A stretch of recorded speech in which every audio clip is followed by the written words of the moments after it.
चरणी माता, झुकतो त्यांच्या चरणी माता. आदरणीय मान्यवर आणि माझ्या शिवप्रेमी मित्रांनो, आज आपण शिवजयंती निमित्त एक मनात विचार आणूया. आज शिवाजी महाराज असते तर ते सिंहासनावर बसून राहिले नसते, तर सामान्य लोकांच्या वेदनेत, आनंदात, स्वप्नात उभे राहिले असते. कारण त्यांचं हे स्वराज्य फक्त राज्य नव्हतं, लोकांच्या विश्वासावर उभं असलेलं स्वराज्य होतं. अंधार झाला की रात म्हणतात, तांदूळ शिजला की भात म्हणतात.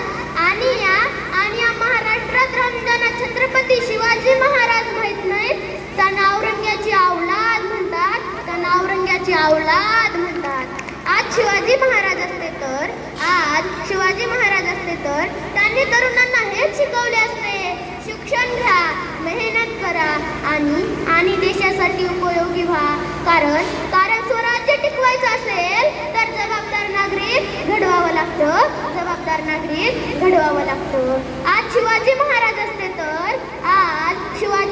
असते तर स्त्रियांचा सन्मान वाचनाचा विषय नसता, तर समाजाची सवय असती. जिजाऊंच्या संस्कारातून आणि शिवरायांच्या निर्णयातून हे त्यांनी इतिहासात कोरून ठेवले. आज शिवाजी महाराज असते तर त्यांनी तरुणांच्या खांद्यावर फक्त अपेक्षेचं ओझं ठेवलं नसतं, तर त्यांच्या हाती स्वप्नांची मशाल दिली असती. ते म्हणाले असते, शिक्षण हेच खरे शस्त्र आहे.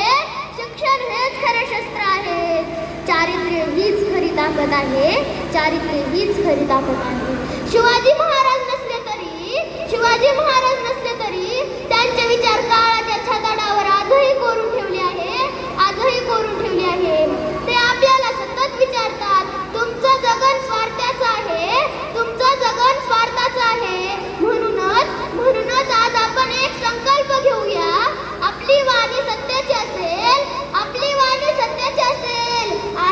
आणि आपली कृती न्यायाची असेल आणि आपलं जीवन शिवचरित्राने उजळलेलं असेल. कारण जेव्हा विचार जिवंत राहतात तेव्हा राजे कधीच मरत नाहीत. एवढे बोलून मी माझे भाषण संपविते व जाता एवढेच म्हणते की छत्रपती शिवाजी महाराज म्हणजेच कोण? 36 हत्तींचे बळ असणारे, त्रस्त मुघलांना करणारे, परत न फिरणारे, तिन्ही जग जाणारे, शिस्तप्रिय, वागीचे देश, जिजाऊंचे पुत्र, महाराष्ट्राची शान, हार न मानणारे, राज्याचे हितचिंतक, जनतेचा राजा.